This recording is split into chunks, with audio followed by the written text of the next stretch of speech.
Umugwi Severe warabitohoje neza kuva mu mwaka w'2014 gushika uyu mwaka uheze 2022 wasanze atabagwanyi ibihumbi 10 bateye igihugu.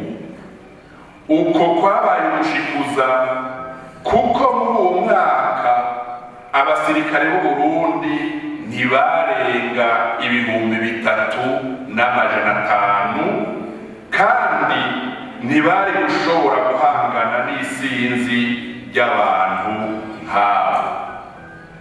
Ikinyoma ca kabiri ngo i Bujumbura ikigwi cabo bayobe cateye mu masaha 2 babanza guca insinga za radiyo ziri hambavu y'ikambi ya gisirikare Kamuha, ngo niho bagandaguriye abasirikare barimo kapitene Kinyomvyi Dodolin Rock na Lieutenant Ndayikeza bari bagiye kuraba ivyo biteye ivyo ari vyo, baca babarengeramo na ya mipanga barabajenjagura.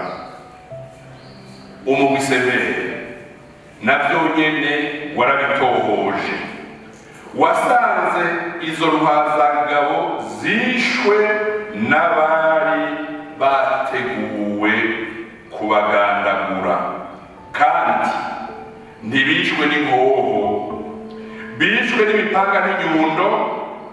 Imbere yo kugandagurwa hariho inkoho ntoya yitwa pistole yatanze ikimenyetso.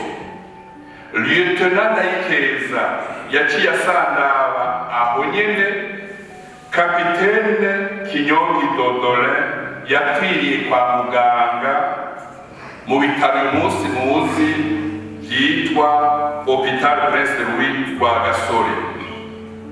Ibi rero turabivuga tubishimikako kuko n'amakuru twahawe n'umusoda akuze akiriho w'ipete rya colonel, we yishikiye mu bitaro Prince Louis Rwagasore aho Kinyomvyi yasandabiye,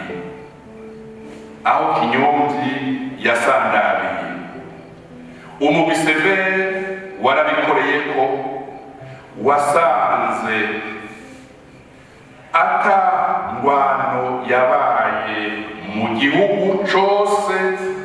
Icabaye nuko hari imigwi y'abicanyi bateye koko mu bumanuko bw'Uburundi yiyita Abayimurere, irica abatutsi.